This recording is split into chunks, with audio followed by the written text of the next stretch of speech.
Movie की शुरुआत में हम देखते हैं कि 1997 में पोस्ट एपोकलिप्टिक सोसाइटी धरती पे रहती है जिसका नाम द वेस्टलैंड है। पानी की कमी होने के कारण पानी वहाँ की करेंसी बन गया होता है। अब उस सोसाइटी में एक अत्याचारी लॉर्ड रूल करता है जिसका नाम ज्यूस है और जहाँ वो रहता है उसे हेल हाउस कहा जाता है। अब हम देख रहे हैं कि एक आदमी ज्यूस के सामने खड़ा है जिसका नाम स्काउट है, जिसके लिए सारा क्राउड चीयर्स कर रहा है। अब लीडर उन लोगों के बीच में फाइट करवाता है जिन्हें सिटी से किडनैप करके लाया जाता है। वो एक सूखे स्विमिंग पूल के अंदर डेथ गेम खेलते हैं। जो कोई भी फाइट में मारा जाता है उसकी बॉडी को मशीन में डाल दिया जाता है और यहाँ बॉडी को काट कर उसको निचोड़ कर उसमें से 10 गैलन पानी निकाला जाता है। अभी सारा क्राउड स्काउट का नाम चिल्ला रहा होता है क्योंकि उसने सभी को मार दिया है जो कोई भी उसके खिलाफ खड़ा होता है। ज्यूस स्काउट जैसा ताकतवर नहीं होता है, इसलिए ज्यूस स्काउट जैसे बहादुर आदमी को इतनी आसानी से नहीं जाने दे सकता। फिर एक स्केलेटन उसके सर पर हथौड़ा मारता है और अब यहाँ हम देखते हैं कि एक टीनेजर लड़का बंकर में अकेले रह रहा है। वो जीने के लिए वेस्टलैंड में कचरे से वैल्यूएबल थिंग्स को ढूंढता है,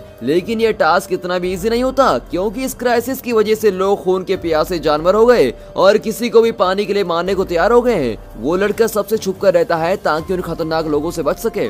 एक शाम वो साइकिल पे न्यू गार्बेज एरिया की तरफ जा रहा होता है। वो प्लेस उसके लिए फॉरेन जैसा है, इसीलिए वो कचरे को देखते टाइम ज्यादा केयरफुल रहता है। वो 3 कटे हुए सर को स्टिक में देखता है। इसका मतलब ये है कि किसी ने ये कचरा अपना बना रखा है और अनजान इंसान को इससे दूर रहना है। फिर वो लड़का अपनी कॉपी पर उस जगह को टिक करता है जो वो सेफ प्लेसेस को ट्रैक करने के लिए लगाता है। वो वहाँ से पकड़े जाने से पहले चला जाता है। फिर थोड़ी देर साइकिलिंग करके वो अपने घर पहुंच जाता है जो अंडरग्राउंड बंकर में है। अब उस बंकर में उसकी कुछ चीजें हैं जो उसने डंपिंग साइट से उठाई होती हैं। उस जैसे इंसान के लिए कोई सेफ प्लेस नहीं है, लेकिन वो बहुत ही लकी है कि आज तक उस पर कोई भी अटैक नहीं हुआ है।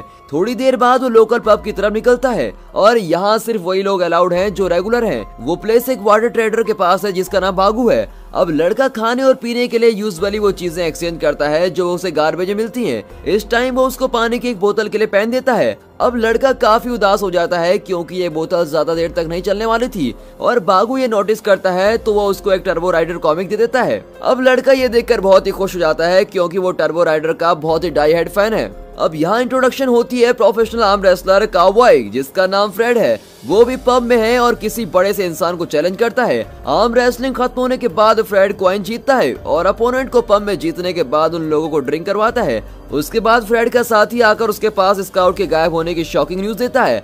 उसी टाइम लड़का प्लेग्राउंड में बैठकर कॉमिक पढ़ रहा होता है। वैसे एक लड़की उसके साइड में आ जाती है और उससे बात करने लगती है जैसे कि वो फ्रेंड्स हो। अब लड़का डर जाता है और वहाँ से चलने लगता है। अगर हमारे सामने भी एकदम से कोई लड़की आ जाए तो हमें कैसा लगेगा? मेरी तो ये सोचकर हार्ट बीट तेज हो जाएगी। आपको ये कैसा फील होगा कमेंट सेक्शन में जरूर बताइएगा। लेकिन वो लड़की उसको रोकती है और उसको एक बैंड देती है और वो लड़की मुर्दों से बात करने लगती है जिसे देखकर लड़का वहाँ से कहीं और भाग जाता है। फ्रेड और उसका साथी स्काउट को ढूंढने के लिए हेल हाउस की तरफ भागता है और वो इस बात से अनजान है कि स्काउट मर चुका है। वो थोड़ी देर रुककर रेस्ट करते हैं लेकिन अचानक से स्केलेटन उन पर हमला कर देता है और बेरहमी से उन दोनों को मारता है। लेकिन फ्रेंड जिंदा बच जाता है और उसको ज्यूस के पास लाया जाता है। अब हम देखते हैं कि लड़का बंकर में उठता है और उस लड़की को देखता है जो उसको प्लेग्राउंड में मिली थी। वो उसे ही देख रही होती है और खुद को इंट्रोड्यूस करती है और अपना नाम एप्पल बताती है और वो उस लड़के को फ्रेंड भी बनाना चाहती है, जबकि वो लड़का बिल्कुल भी इंटरेस्टेड नहीं है। एप्पल उसको रिस्टबैंड डिवाइस की हेल्प से फॉलो करती है। अब लड़का अपनी कॉमिक बुक ग्राउंड में ही भूल गया होता है, इसीलिए वो लड़की उसको रिटर्न करने आती है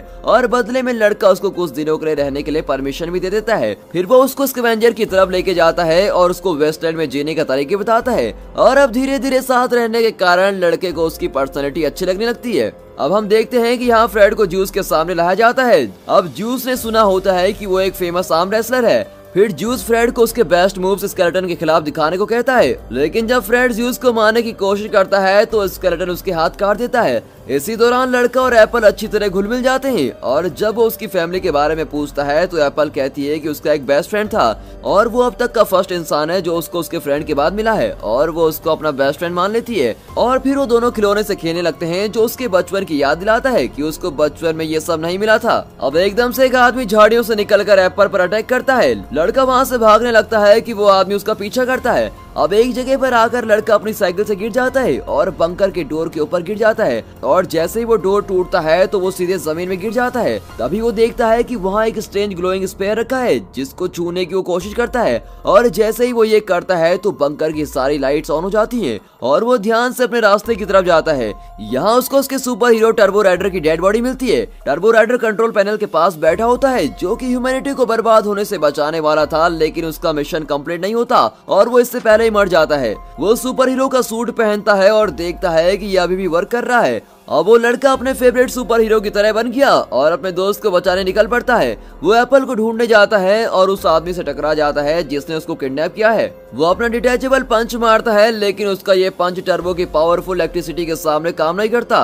हेल हाउस में दिखाते हैं कि फ्रेड एप्पल और एक अनजान शख्स को स्विमिंग पूल के सामने खड़ा किया है। उनको ज्यूस के आदमी के साथ लड़ाई करनी है और जो हार गया उसका पानी निकाला जाएगा। लड़ाई शुरू होने से पहले ही लड़का वहां पहुंच जाता है और खुद को सुपर हीरो बताता है। ज्यूस ये सुनकर हंसता है और उसे पावर शो करने के लिए कहता है, लेकिन लड़की की रिस्ट डिवाइस काम करना बंद कर देती है। अब इसने तो अपनी पावर्स के दम में ज्यूस को चैलेंज कर दिया, लेकिन वो तो काम ही नहीं करती। अब उसको पूल में फेंक देते हैं और दूसरों से लड़ने को कहते हैं। अब दिखाते हैं कि पूल अब खून में बदल चुका है, लेकिन एंड में लड़का और उसकी टीम जीत जाती है और ये देखकर ज्यूस शॉक हो जाता है, लेकिन वो अपने वार्डिंग के खिलाफ जाकर उन पर अटैक कर देता है। वो एप्पल को शूट करते हैं जबकि बाकी दोनों को पीछे से अटैक किया जाता है। अब अचानक से लड़के के आर्म्स खुद रिचार्ज हो जाते हैं और वो अपनी पावर से सभी को हरा देता है और फिर ज्यूस को वहाँ से बेहोशी की हालत में छोड़कर वो लोग वहाँ से भाग निकलते हैं। जैसे ही वो निकलते हैं तो वो स्केलेटन को ऑर्डर देता है कि सबको मार दे। हम देखते हैं कि एप्पल और लड़का एक सोफे पर हैं। लड़का नोटिस करता है कि एप्पल की चेस्ट में एक होल है और उसको पता लग जाता है कि एप्पल एक रोबोट है। शुरू में वो घबरा जाता है, लेकिन एप्पल नॉर्मल बिहेव करती है जिसे देखकर वो वापस आ जाता है। अब घर आकर वो थोड़ी देर के लिए लेट जाती है और देखती है कि उसका ट्रांसमीटर डैमेज हो गया और कुछ दिनों के लिए वो काम करना बंद कर देगी।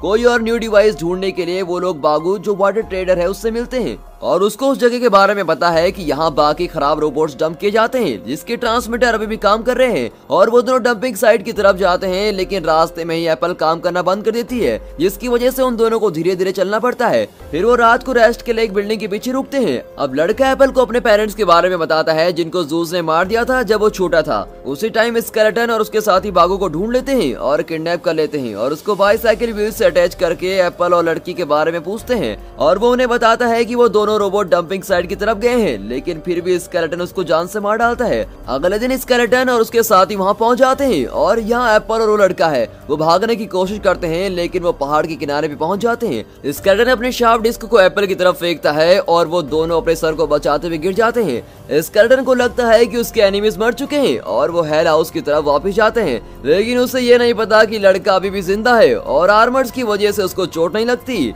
वो फाइनली रोबोट डंपिंग एरिया में पहुंच जाते हैं, लेकिन एप्पल को सिर्फ ट्रांसमीटर ही नहीं बल्कि उसकी पूरी बॉडी हेड के नीचे आ गई है। अब लड़का उसका सर किसी भी रैंडम बॉडी पे लगा लेता है और उसको उठाने की कोशिश करता है जो कभी भी नहीं हो सकता। अब फ्लैशबैक में दिखाते हैं कि जूस एक स्कैवेंजर होता है जब उसने लड़के के पेरेंट्स को लूट कर मार दिया था। जब लड़का उठता है तो वो फ्रेड को अपने आसपास पाता है और वो उसको एक सेफर प्लेस में लेके जाता है। वो एप्पल को उसी डंपिंग प्लेस में छोड़कर चला जाता है। अचानक से उसके सामने स्केलेटन फिर से आ जाता है और वो दोनों उससे लड़ाई करने के लिए रेडी होते हैं और यहाँ एप्पल भी जिंदा होने लगती है। वो अपने फ्रेंड की रिस्ट डिवाइस से उसको ढूंढ लेती है। हम देखते हैं कि जूस स्ट्रीट में अपने राइट हैंड मैन को ज्वाइन करता है और अपने अपोनेंट का मजाक उड़ाता है जो उसके साथ लड़ाई करने की कोशिश करता है। उसके ग्रुप के कुछ लोग उन दोनों पर अटैक कर देते हैं और बैटल स्टार्ट हो जाती है। आखिर में वो पहाड़ से गिर जाता है और उसका आर्मर काम करना बंद कर देता है और अब उसके पास उसकी अपनी ताकत बची होती है। वो जगह अब बिल्कुल खून से भर गई है क्योंकि वहाँ पर एक दूसरे को मारने के लिए खतरनाक तरीके यूज हो रहे हैं। फ्रेड स्केलेटन का हाथ तोड़ देता है और उसको डिफेंसलेस कर देता है और लड़का उनको मारने के लिए अपना बेस्ट करता है, लेकिन ये लड़ाई उस एप्पल पर भारी पड़ जाती है। बाद में एप्पल अपनी बाइक में आती है और अपने एनिमी को यूनिकॉर्न हॉर्न से स्टैप करती है और वो उस लड़के के साथ मिल जाती है और उसके आर्मर के लिए सारे स्पेयर पार्ट देती है। अभी भी ज्यूस हार नहीं मानता और वो लड़के और एप्पल को शूट कर देता है और खुद को विजेता मान लेता है, लेकिन वो ये भूल जाता है कि लड़के को उसका असर नहीं होगा क्योंकि उसने आर्मर पहन रखा है और एप्पल तो है ही रोबोट। अब लड़का फाइनल अटैक उस पर लॉन्च करता है और अपने एनिमी को मार डालता है और फिर वो दोनों किस करने लगते हैं और वैसे ही एक शॉकिंग ट्विस्ट आता है। ज्यूस फिर से खड़ा हो जाता है और ये सामने आता है कि ज्यूस खुद भी एक रोबोट है, इसलिए उसको अटैक का कोई असर नहीं पड़ता। उसको एक कॉर्पोरेटेड मॉडल डिजाइन की तरह बनाया गया था जो ह्यूमन की हेल्प करेगा, लेकिन उसको ह्यूमंस के द्वारा बड़ी बेरहमी से ट्रीट किया जाता था। इसलिए उसने अपने मास्टर को बहुत साल पहले ही मार दिया और फिर अपना किंगडम बनाकर ह्यूमंस पर राज करना शुरू कर दिया। लड़के ने इसको उसकी गलती बताई और उसको एक्सप्लोजिव से जला दिया होता है जो फ्रेड अपने साथ लेके आया था। लेकिन लास्ट एक्सप्लोजन में सबको नुकसान होता है, लेकिन एप्पल उस लड़के को बचा लेती है, लेकिन बचाते टाइम वो खुद ही मर जाती है। अब लड़का उसको अपनी बाहों में लेकर शौक मना रहा होता है और फिर वो एप्पल को दफना देता है। फ्रेड उसको बताता है कि एक्सप्लोजन की वजह से धरती से बहुत पानी की धारा निकली है जो वो चाहता है कि वेस्टलैंड के लोगों को देना चाहिए, जिससे हजारों लोगों की जान बच सकती है। अब हम देखते हैं कि लड़का उसको लक विश करके वेस्टलैंड की तरफ चला जाता है जहाँ वो पहले कभी नहीं गया। और दोस्तों यहाँ पर ये मूवी खत्म होती है।